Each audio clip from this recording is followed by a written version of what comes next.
Ini dia caranya buat bikin omset 1 miliar per bulan. Itu bukan cuma dongeng atau bukan cuma mimpi, tapi jadi realita alias jadi kenyataan.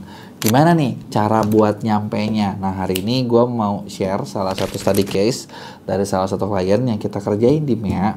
Dan dalam waktu kurang dari 1 tahun nih, itu udah dapat penjualan yang nyampe nih 1 miliar sebulan tuh nyampe nih, bahkan ada beberapa ya, di waktu-waktu tertentu lebih. Nah, gimana caranya? Sebelum gue mulai, buat kalian yang baru nonton, jangan lupa buat klik tombol subscribe-nya dan aktifin lonceng notifikasinya ya. Jadi kali ini gue mau ngebahas tentang study case di satu produk yang namanya sendal gitu ya. Kan gue harus suka ngasih contoh nih, kayak oh jual aja kayak gini, tapi kan mungkin banyak di antara kalian yang ngerasa wah study case-nya jangan buku doang dong gitu, atau jangan apa dong gitu, jangan barang yang gue jual. Ya udah, ini kali ini gue kasih study case-nya dari ini ya, dari salah satu klien yang kita kerjain ya. Nah, jadi pertama nih, sebenarnya strategi penting kalau misalnya kalian mau sadar kalau kalian mau jualan adalah kalian perlu breakdown dulu satu target itu mau di-achieve dalam berapa lama dan cara nyampainya gimana gitu. Jadi sebelum gue kasih tau dulu strateginya nih. Misalnya katakanlah target kita, ini kalian punya target kita adalah 1 miliar. 1 miliar itu kan berarti 1 nolnya ada 9 ya. Tuh waga. Oke, ini adalah target. Nah, target ini bisa di-achieve dengan cara gimana? Nah, salah satu cara paling nge-breakdown adalah kita harus tahu jumlah order harian atau jumlah order bulanan yang kalian mau capai. Gitu kan. Nah, tapi sebelum kita ngitung jumlah ordernya, kan kita harus tahu dulu harga barang berapa. Nah, jadi ada 2 metode nih. Sebenarnya metodenya sama aja sih, kanan kiri ujung-ujungnya mirip. Yang pertama adalah order harian. Yang kedua adalah AOV atau average order value. Nah, kenapa ini penting gitu? Karena gini, kalau lu nggak tahu hariannya, 1 miliar tuh pasti bakal angan-angan dan nggak akan pernah nyampe-nyampe, gitu kan? Gue termasuk orang yang percaya kalau kita mau nyampe sesuatu harus tahu dulu nih target yang besar. Ibarat gini deh, lu mau makan sapi, ya, sapi kan gede tuh, ya. Sapi wagyu mau enak juga gede tuh. Nggak mungkin kan lo makan bulat-bulat segede gitu. Kan lo harus potong-potong kecil-kecil. Nah, ketika lo potong kecil-kecil jadi bisa kemakan gitu loh, bener nggak? Nah, sama juga target yang besar. Lo nggak mungkin kayak, oh udah gue langsung 1 miliar gitu ya. Harus breakdown dulu. Harus tahu dulu bulanannya berapa, mingguannya berapa gitu ya. Nah, ini dengan cara apa?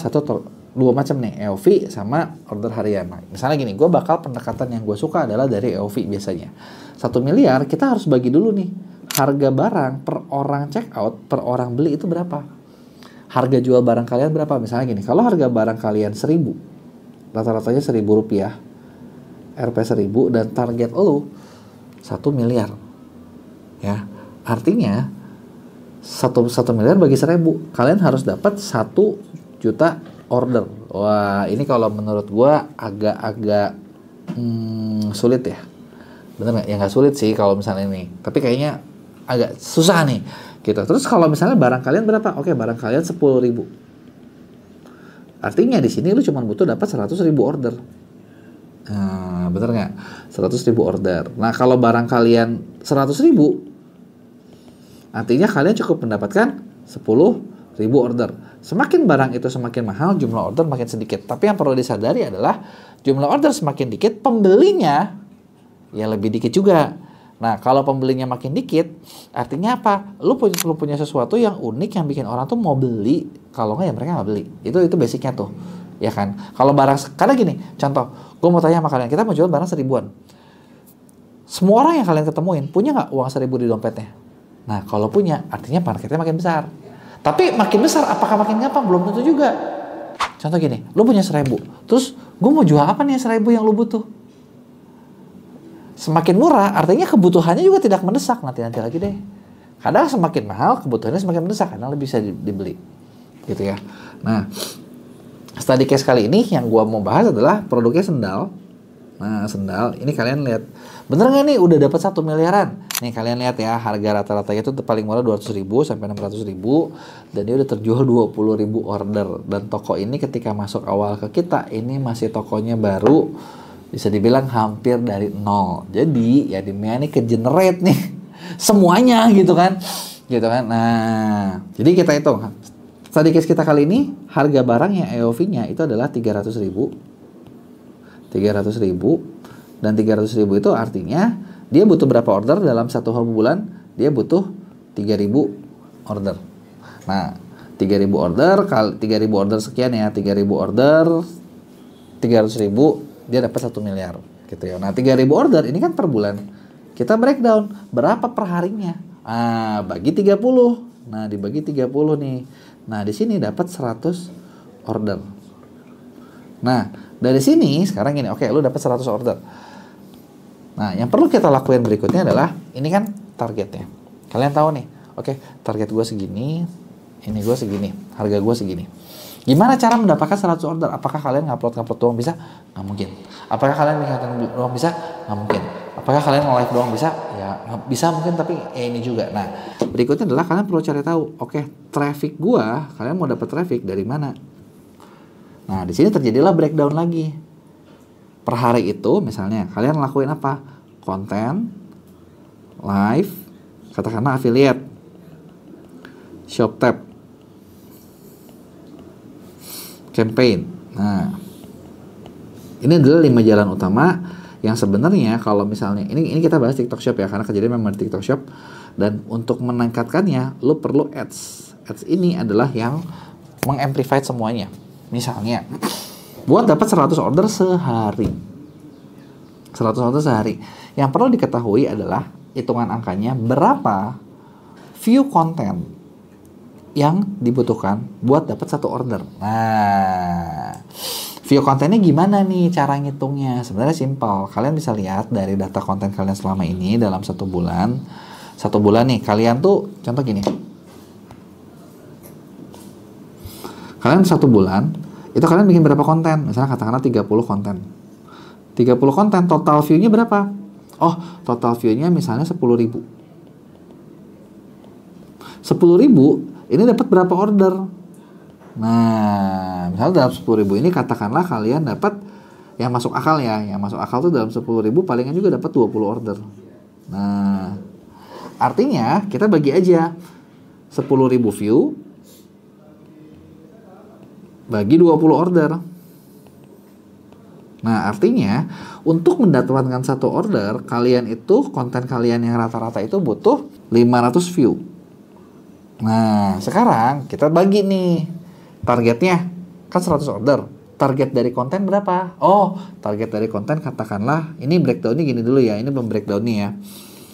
Nah, biasanya kalau yang pemula suka mikirnya gini, oke, berarti gue kalau 100 order 20 live, 20 affiliate, 20 shop tab. Nah, ini bagi aja 20 semua. Kan kalau total 100 kok, benar nggak? Benar. Tapi cara ini paling tidak mungkin terjadi. Kenapa gue bilang paling tidak mungkin terjadi? Karena Fer ngomong nih ya. Banyak pemula, buat banyak pemula nih, ini tuh udah pokoknya nggak mungkin deh kejadian gitu ya. Buat pemula, itu kalian nggak mungkin bisa menguasai semuanya secara seimbang. Palingan yang kejadian gini. 80% itu dihasilin sama 1 atau 2 pintu utama. Katakanlah 80% kalian dari affiliate. 80 dari affiliate, konten kalian paling ngasilin 5. Nah, ini yang biasanya bakal kejadian. Atau ada juga yang mungkin dari konten utamanya yang kuat, affiliate-nya yang lemah. Ada. Atau dari live-nya yang kuat, yang lemah. Ada. Apapun itu, ada. Gitu ya. Nah, tinggal gimana cara nge-breakdown-nya. Nah, cara nge-breakdown-nya misalnya kalau dari konten misalnya nih ya, ini gue bakal breakdown per ini ya, per bagian ya. Nah, dari konten itu misalnya kalian mau menghasilkan 100 order dari konten. Misalnya 100 order dari konten. Oke, 100 order dari konten itu bisa dicapai kalau kalian tadi tahu, gue udah hitungin kan, berapa view. Pertanyaan adalah berapa view per order. Nah, kalau tadi hitungan kita adalah 500 view per order, artinya kalau mau dapat 100 order sehari ya tinggal 500 dikali 100, artinya lu butuh 50.000 view per hari. Nah, sekarang gimana cara dapat 50.000 view per hari? Nah, 50.000 view per hari, misalnya kalau sekali kontennya 500, berarti 100 konten sehari. Mateng kan? Nggak mungkin. Makanya gue bilang di mana-mana harus pakai ads konten yang bagus, tembakin ads-nya. Nah, kalau di ads itu lebih simpel. Ads kita bisa ngitung nih, dapat berapa, bayar berapa per 1 order. Kalau misalnya study case yang kita ketemu ya, kalau barang 200-300 ribu, biasanya ya lu ordernya tuh bisa 20-30 ribu per order. Nah ini kalau udah kayak gini udah enak banget nih, ini udah profit banget. Nah kadang rata-rata angka ini naik gitu ya, bisa sampai ke 50-60 ribu per order. Nah kalau seperti ini artinya berapa nih yang kalian keluarin? Ya tinggal hitung aja. 50 ribu kali 100 berarti budget iklan adalah sehari 5 juta. Untung apa rugi? Ya kalau untungnya masih jalan, ya terusin. Selesai ya. Gimana dengan live? Live pun sama. Gitu ya. Hitung-hitungannya sama nih. Live itu sama. Live juga ibaratnya gini. Kalian perlu sadar kalau di live itu adalah berapa GPM-nya, GMV per 1000 view. Nah, per 1000 view dapat berapa GMV atau dapat berapa order per 1000 view. Nah, kalau lu udah tahu sebenarnya setiap kali live itu ada kelihatan angkanya.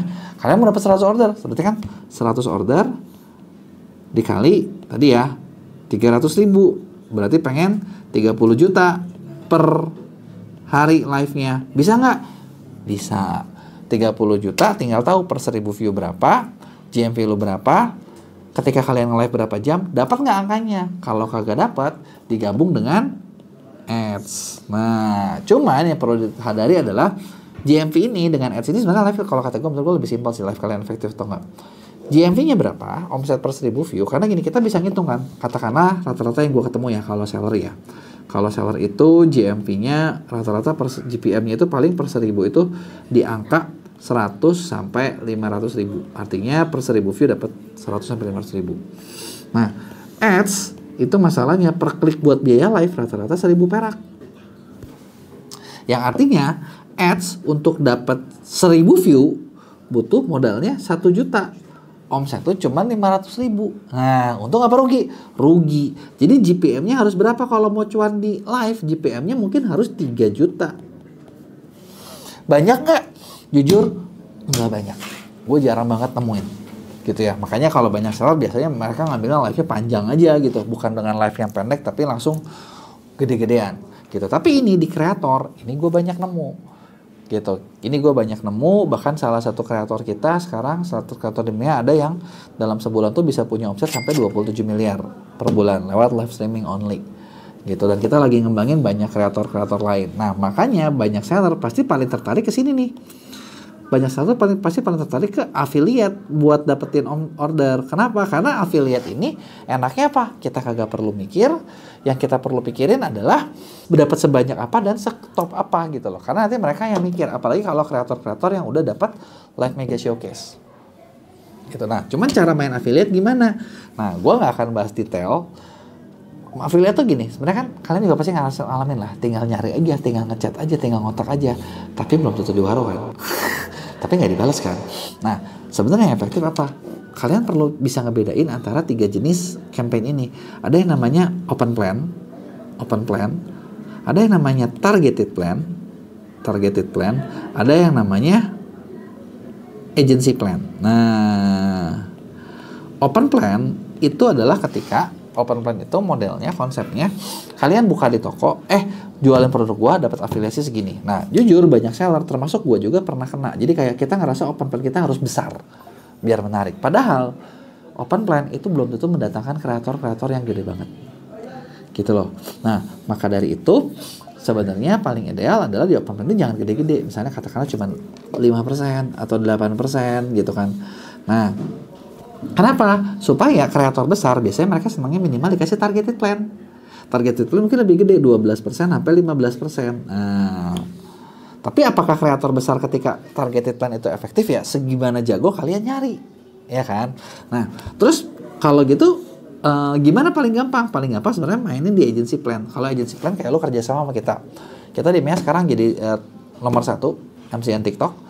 Kita masih 3 besar, MCN Shopee, gitu kan. Nah, dengan lo kerja sama-sama kita yang bakal nyariin nih kreator-kreatornya, gitu ya. Nah, agency plan pasti harus lebih gede dari targeted plan, gitu ya. Nah, di agency plan mungkin lo keluar kayak 16-20%. Mahal dong? Nggak juga, karena dengan agency plan sebenarnya kita bisa datangin lebih banyak buat kalian, dan sebenarnya kita juga ngasih ke si kreator lebih gede. Dan kita yang ngaturin, jadinya bisa sesuai sama target kalian dan bisa dapetin GMP lebih besar. Nah, kunci di affiliate itu adalah sejago apa kalian manfaatin ini. Kalau kalian manfaatin ini jago, gampang banget buat generate omset. Tapi kalau kalian manfaatin ini nggak jago, nah ini nih yang agak-agak seret gitu ya. Nah, terus tadi study case yang tadi gimana? Nah, study case yang tadi gue alamin di brand yang gue ceritain tadi. Nah, ini kita sebenarnya ngegabungin antara konten sama affiliate. Dua ini yang paling kencang. Hasilnya ya dalam waktu 1 bulan, di bulan Ramadan kemarin itu dia tembus omset hampir 3 miliar dalam 1 bulannya aja. Gitu ya. Kenapa bisa segede gitu ya? Karena ini kita gabungin nih. Gitu. Jadi pertama dari breakdown, targetnya seperti apa, ininya seperti apa, terus eksekusinya seperti apa. Gitu ya. Nah, jadi ini secara garis besar strateginya kayak gini. Nah, buat kalian yang misalnya pengen dibikinin strategi khusus. Ini kan gue ngomong baru teorinya nih. Gue nggak ngomong kayak action plan-nya ya. Gue nggak ngomong kayak cara nyari kreator yang begini, produknya harus dibeginiin, ininya harus giniin. Ini kan cuman hitung-hitungan kasar matematika. Karena hitungan ini bakal berjalan kalau misalnya produk kalian itu bisa bikin pembeli ngerasa butuh. Nah, ini nih biasanya nih yang banyak seller lemah banget. Gitu kan. Nah, untuk bikin pembeli ngerasa butuh, ada 2 macam. Apakah lu punya USP yang menjawab masalah mereka? Ini udah pasti. Bener nggak? Atau ya di sini memang orang tuh lagi bener-bener nyari gitu, lagi hype gitu. Cuman kalau lagi hype biasanya ya belum tentu panjang juga ya selama hype-nya ada gitu kan. Nah ya sebenarnya yang kita selalu ngarahin adalah bikin ini. Nah, buat lo yang mau coba, lo bisa klik link di deskripsi gua, terus ngobrol sama tim gua gimana caranya buat ikutan di program pendampingan ini. Kalau ada yang mau tanyain, jangan lupa buat tulis di komen, gua bakal jawab di Q&A. Jangan lupa juga buat like dan share.